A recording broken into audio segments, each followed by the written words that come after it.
সম্প্রতি একটি কনসার্টে পারফর্ম করার সময় উদিত নারায়ণের এক নারী ভক্ত তাকে গালে চুম্বন করেন। এরপর গায়কও পাল্টা চুম্বন করেন। বলিউড সিনেমায় গানের জগতের রাজা উদিত নারায়ণ, যিনি বাচ্চা থেকে শুরু করে বৃদ্ধ সবাইকে মুগ্ধ করেছেন তার সুরেলা কণ্ঠে। এবার এক কনসার্টে বিতর্কিত এক কাণ্ড করে তোলপাড় সৃষ্টি করেছেন সোশ্যাল মিডিয়ায়। তার এই আচরণ নিয়ে এখন কথা বলছেন বেশ কিছু জনপ্রিয় তারকাও।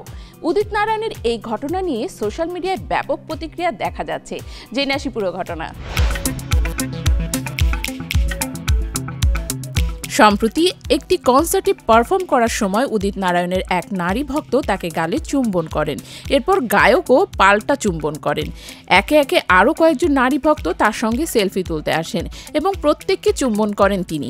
এমনকি এক তরুণী ভক্তের ঠোঁটেও চুম্বন করতে দেখা যায় তাকে। বিষয়টি সোশ্যাল মিডিয়ায় ছড়িয়ে পড়তেই শুরু হয় নিন্দার ঝড়। এই বিতর্ক নিয়ে মুখ খুলে উদিত নারায়ণ বলেন, আমি ভদ্র মানুষ, আমার পরিবারও ভদ্র। ভক্তরা ভালোবাসা প্রকাশ করতেই এমন করেন, আমি তাদের নিরাশ করতে পারি না। তিনি আরও বলেন, ভক্তরা আনন্দিত হয়ে কখনো হাত বাড়িয়ে দেন, কখনো চুম্বন করেন। এটাকে ভিন্নভাবে দেখা উচিত নয়। তবে তিনি এও সন্দেহ প্রকাশ করেছেন যে এই বিতর্কের পেছনে কেউ ইচ্ছাকৃতভাবে তাকে কলঙ্কিত করার চেষ্টা করছে।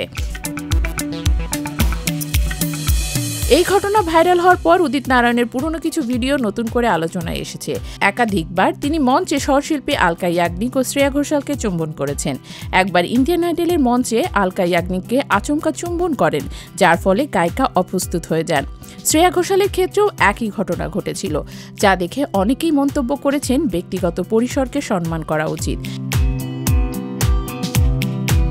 গায়ক অভিজিৎ ভট্টাচার্য এই বিতর্ক নিয়ে এক ব্যঙ্গাত্মক প্রতিক্রিয়া দিয়েছেন।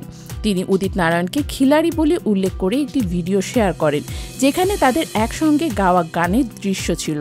এই ভিডিওর ক্যাপশনে অভিজিৎ লেখেন, ইয়ে খিলাড়ি মে আনারি।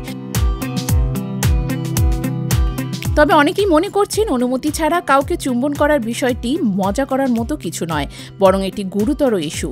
অভিনেত্রী মমতা শঙ্কর এই ঘটনার কড়া সমালোচনা করেছেন।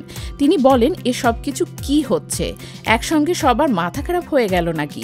হাসবো না কাঁদবো বুঝতে পারছি না। তিনি আরও বলেন, বেডরুম আর রাস্তাঘাট একাকার হয়ে গেল।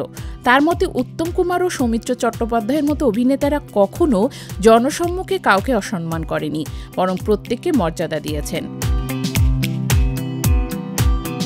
নেটিজেনদের একাংশ মনে করেন জনপ্রিয়তা মানে যা খুশি করা নয়, অন্যের সম্মতি ছাড়া এমন আচরণ গ্রহণযোগ্য নয়।